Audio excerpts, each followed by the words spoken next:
Assalamualaikum warahmatullahi wabarakatuh. Ketemu lagi dengan saya Erwin. Kali ini saya akan menceritakan sebuah kisah nyata yang ditulis oleh Rasya 354. Nanti link sumber seperti biasa aku taruh di kolom deskripsi. Sebelum masuk ke ceritanya, aku ingatkan lagi untuk klik tombol subscribe di bawah ya, agar tidak ketinggalan cerita-cerita seru lainnya dari channel Dongeng Sebelum Tidur. Yuk gak usah lama-lama lagi, cari posisi yang nyaman, rebahkan badan, selamat mendengarkan. Bangku kosong. Hari itu tepatnya kelulusan kami. Sekolah mengadakan acara kelulusan dan perpisahan kelas 12 yang diadakan di lapangan sekolah. Acara sendiri berlangsung ramai. Ada banyak hiburan seperti menari, grup band, pidato dari adik kelas, pertunjukan drama, menyanyi, dan lain-lain.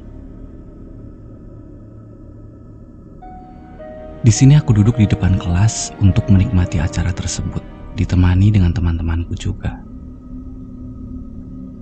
Tidak sengaja, aku mendengar percakapan antara kakak kelas dengan temanku Andri. Kalian kan udah mau naik kelas nih. Terus kalau masuk ke kelas kita, pesan kakak cuma satu. Itu di barisan paling belakang pojok, dekat dinding bagian kanan, ada bangku kosong. Tolong jangan dipindah atau dipakai ya, ucap kakak kelas itu. Emangnya kenapa, Kak? Gak apa-apa, udah ikutin aja aturannya, ucap kakak kelas yang tidak ingin menjelaskan.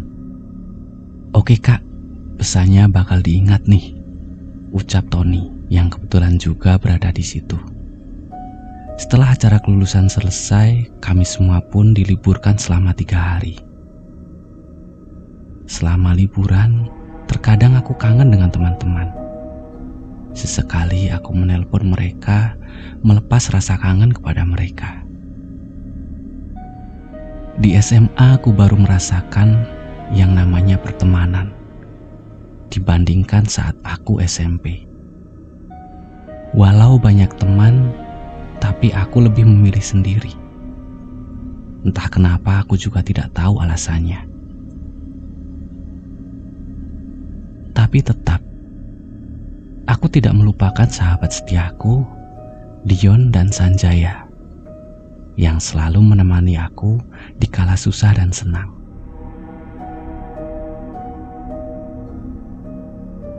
Tidak terasa sudah 3 hari aku libur sekolah.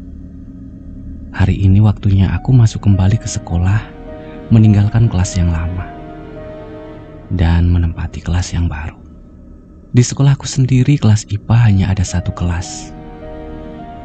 Lain halnya dengan kelas IPS, yang ada 2 kelas dan dibagi menjadi 2, yaitu IPS 1 dan IPS 2. 3 hari telah berlalu. Hari ini aku kembali masuk sekolah dengan kelas baru. Saat pertama kali aku memasuki kelas IPA, aku merasakan hal yang agak aneh, tapi aku tidak pedulikan. Mungkin itu karena baru pertama kali aku masuk kelas itu. Itulah yang aku pikirkan. Tapi aku merasa penasaran dengan pesan kakak kelas 3 hari yang lalu. Dan aku pun memilih tempat duduk di bagian belakang, tepat dekat bangku kosong itu. Karena posisi bangku itu di sudut tembok bagian kanan, dan sepertinya bangku itu sudah sangat lama sekali tidak ada yang mendudukinya. Terlihat dari banyaknya debu yang menempel di bangku itu.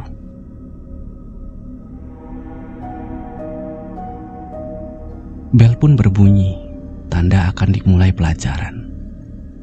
Guru pun sudah memasuki ruangan dan mulai menjelaskan pelajaran. Saat di tengah pelajaran sedang berlangsung, tiba-tiba saja bangku kosong itu bergerak dan menimbulkan bunyi. Semua siswa pun terdiam. Sampai guruku yang sedang menjelaskan pelajaran pun ikut terdiam. Saat itu aku menoleh ke bangku kosong itu. Aku mulai merasakan kehadiran seorang di bangku itu dengan baju seragam, rambut terurai menutupi wajahnya, tapi wajahnya masih samar-samar aku lihat. Parasnya yang sebenarnya cantik, tapi terlihat pucat. Setelah aku melihatnya, aku mencoba untuk tidak memperdulikannya. Aku mencoba untuk fokus kembali belajar. Sesekali temanku Tari yang duduk di sampingku merasakan merinding. "Lan, kamu ngerasa merinding gak?" ucap Tari. "Enggak ah, biasa aja," ucapku sambil menulis tulisan di papan tulis yang ditulis oleh Pak Guru. "Ah masa Lan, kamu gak ngerasain?" ucapnya sedikit bingung. "Iya beneran." "Dah ah, gak usah terlalu dihayati. Lebih baik lanjutin nulis aja," ucapku sambil meyakinkannya. Beberapa hari masuk di kelas itu, aku sudah mulai terbiasa melihat kehadirannya dan mengalami hal-hal yang aneh, tapi tidak dengan teman-temanku. Pernah sewaktu dikala aku masuk terlalu pagi dan belum ada teman-teman yang masuk, hanya aku sendiri. Aku buka pintu kelas. Aku melihat siswa itu duduk di bangku itu dengan menundukkan kepalanya dan rambut yang hampir menutupi wajahnya, tapi masih bisa aku melihat wajahnya. Lalu aku menuju bangkuku dan menyapanya. "Selamat pagi," ucapku. Siswa itu tidak bersuara sedikit pun, hanya terdiam dan menoleh ke arahku sambil tersenyum. Senyum yang sangat mengerikan menurut aku. Lagi-lagi keanehan muncul kembali. Di bel berbunyi menandakan waktu pelajaran akan dimulai dan kami semua mulai fokus pelajaran. Aroma wangi bunga melati muncul, wangi sekali baunya memenuhi seisi kelas. Dan tidak cuma aku, teman-teman yang lain pun mencium baunya. Ada teman yang sempat mensuarakan bau wangi tersebut. "Kok kelas ini jadi bau bunga melati ya?" ucap Tony. "Iya, aku juga menciumnya," ucap si Eka. "Iya, aku juga." Kelas hampir gaduh. Lalu Pak Guru mencoba menenangkan kami. "Sudah, tidak usah dihiraukan. Biar kalian fokus. Bapak kasih tugas kerjakan tugas kimia halaman 1-2 tentang bilangan oksidasi." "Iya Pak," ucap Eka dan Tari. "Dan kumpulkan hari ini. Bapak kasih waktu sampai mata pelajaran ini usai," ucap Pak Guru sambil berdiri meninggalkan ruang kelas dan menuju kantor guru. "Aduh, tugas lagi. Aku lihat jawabanmu aja ya, yang soal tidak bisa aku jawab," ucapku kepada Tari. Kebetulan Tari siswa yang pintar di pelajaran kimia. "Iya Lan, gampang," ucapnya. Setelah semuanya teman-teman fokus mengerjakan soal termasuk aku, tiba-tiba Tari berperilaku aneh. "Apaan sih Lan?" ucap Tari. "Kenapa emangnya? Kamu tadi mencolek aku." "Enggak ah," ucapku sambil berusaha meyakinkannya. "Masa sih Lan? Terus siapa tadi yang mencolek lenganku?"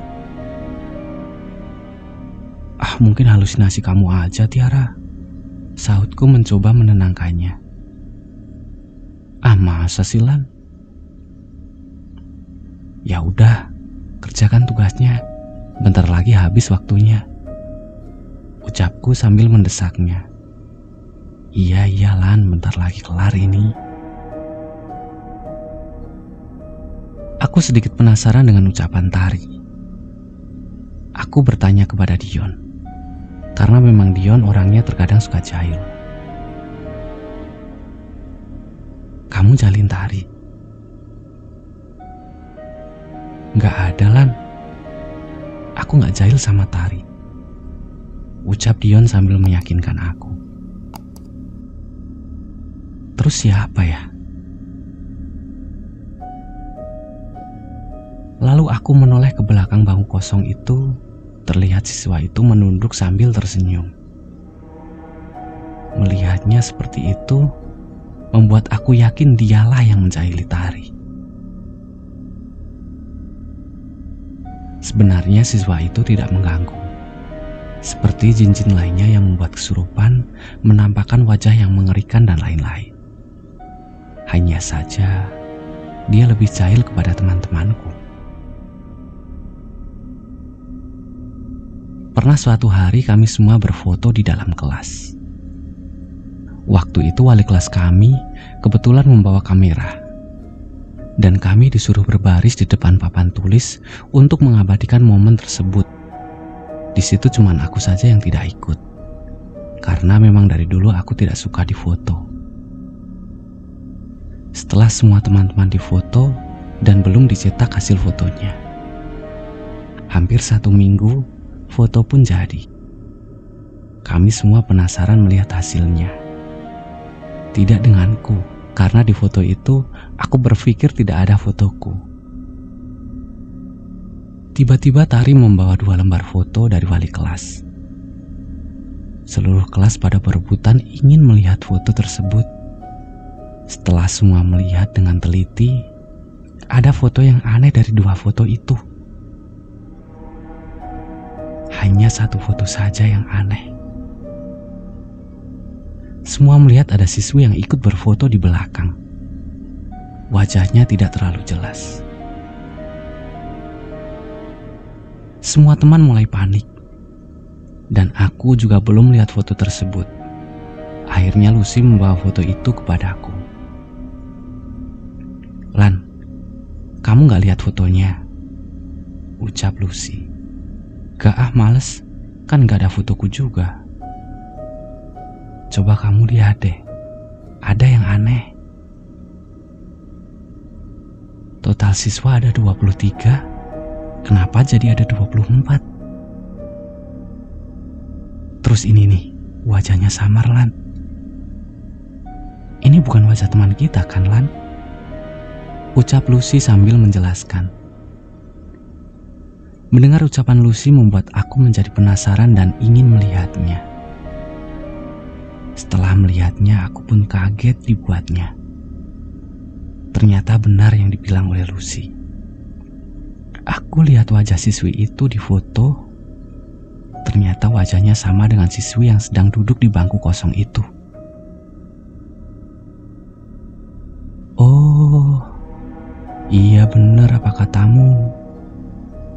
Tapi gak apa-apa deh, mungkin dia juga mau ikut berfoto, ucapku sambil tertawa.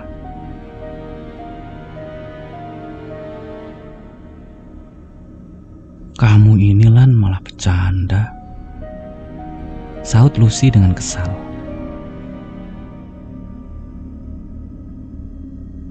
Setelah kejadian foto itu, teman-teman mulai tahu sosok yang duduk di bangku kosong.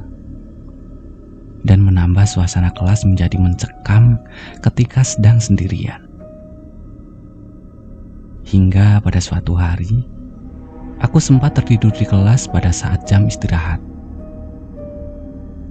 Entah kenapa pada saat itu, aku ngantuk sekali. Ntar, aku mau tidur dulu ya, ngantuk banget nih. Nanti bangunin kalau istirahat udah selesai ya, ucapku kepada teman-teman. Kamu gak ke kantin Lan? Ucap Eka. Enggak, aku males. Aku ngantuk, ucapku sambil menguap. Akhirnya aku pun tertidur dan bermimpi aneh. Seakan-akan aku flashback kejadian seorang yang berada di kelasku. Lalu aku melihat siswi yang duduk di bangku kosong itu. Di dalam mimpiku, bangku kosong itu diduduki oleh seorang siswi dan ada mejanya. Aku melihat guru sedang memberi mata pelajaran. Tapi aku tidak mengenali guru itu dan siswa-siswi yang duduk di kelas itu. Dan tiba-tiba, siswa itu selalu mengusap-usap perutnya. Setelah beberapa menit, siswa itu meminum banyak sekali obat. Teman sebangkunya tidak tahu apa yang dia lakukan.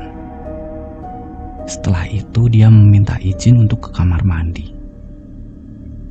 Tapi entah kenapa dia lama sekali. Akhirnya guru pun menyuruh teman sebangkunya untuk memanggilnya. Setibanya di kamar mandi, ternyata pintu kamar mandi dikunci dari dalam. Temannya mulai panik dan kembali ke kelas memberitahukan guru dan teman-temannya. Lalu semua menuju ke kamar mandi. Pak guru dan teman laki-lakinya membantu untuk mendobrak kamar mandi. Ternyata setelah berhasil didobrak, terlihat siswi itu tidak sadarkan diri dengan mulut yang penuh dengan busa. Akhirnya siswi itu dibawa ke rumah sakit. Tapi sayangnya dia tidak tertolong. Aku terkejut dan terbangun dari tidurku. Aku bingung dengan mimpi itu. Aku mulai bertanya kepada Dion apa mimpi itu. Sebuah penjelasan atau hanya bunga tidur. Setelah aku menceritakan semuanya kepada Dion, Dion pun berkata, "Apa yang baru saja kamu mimpikan itu memang terjadi, Lan. Tapi aku bingung kenapa dia melakukan ini semua." Ucapku yang penasaran.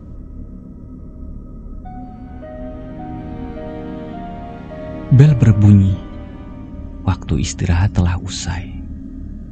Tapi guru mata pelajaran fisika tidak masuk. Dan digantikan guru lain yang menyuruh kami untuk mencatat tulisan yang ada di papan tulis. Karena tari tulisannya bagus, jadi dia yang bertugas menulis di papan tulis. Aku mulai menulis, tapi sesekali aku kepikiran tentang mimpiku tadi. Dan aku mulai kembali berbicara dengan Dion dari dalam hati. Aku masih kepikiran, Yon. Aku masih kepikiran soal mimpi tadi. Ucapku dalam hati sambil menulis. Coba kamu tanyalan kepada siswa itu, ucap Dion. Kok aku sih yang nanya? Kamu harusnya yang nanya. Sudah dari awal kamu masuk kelas ini, tapi dia tidak mau bilang. Cuma diam saja. Ucap Dion. Ya udah kalau gitu aku yang tanya. Semoga aja ada jawabannya. Ucapku yang ragu. Aku mulai memberanikan diri berbicara melalui hati dengan siswa itu. Tapi dia tidak mau menjawab apa yang terjadi. Tapi anehnya aku diberi gambaran di pikiranku. Seolah-olah aku melihat tentang kehidupannya. Ternyata siswi itu adalah siswi terpintar di kelas. Dia dibutakan oleh cinta dan memberi seluruhnya untuk laki-laki itu. Dan ternyata laki-laki itu adalah teman sekelasnya. Hidupnya hancur setelah dia mengetahui kalau dia hamil. Dia yang dulu periang, suka berkumpul dengan teman, bercanda bersama dengan teman-temannya, sekarang hanya terdiam dan selalu menyendiri. Dia berusaha menjelaskan apa yang dialami kepada kekasihnya. Tapi kekasihnya tidak mau tahu. Akhirnya dia memutuskan mengakhiri hidupnya. Tiba-tiba Eka mengagetkan lamunanku. Ngelamun aja bukannya nulis, ucap Eka. Duh, ngagetin aja kamu. Iya, ini nulis ini. Aku menoleh ke bangku kosong itu dan melihat siswi itu, dia menunduk sambil tersenyum. Mungkin di kelas ini banyak kenang-kenangan dia bersama teman-teman di saat dia masih hidup. Dan aku seperti merasakan kesedihan yang teramat sangat di dalam hati. Mungkin saja rasa itu dari dia. Tiba-tiba seolah ada yang berbicara kepadaku. Andai saja aku tidak melakukan hal ini dengan dia, mungkin aku bisa membanggakan orang tuaku. Ternyata siswa itu berbisik kepadaku.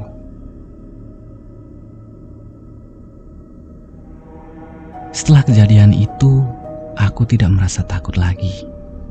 Dan teman-teman juga mulai terbiasa dengan keanehan-keanehan di kelas ini.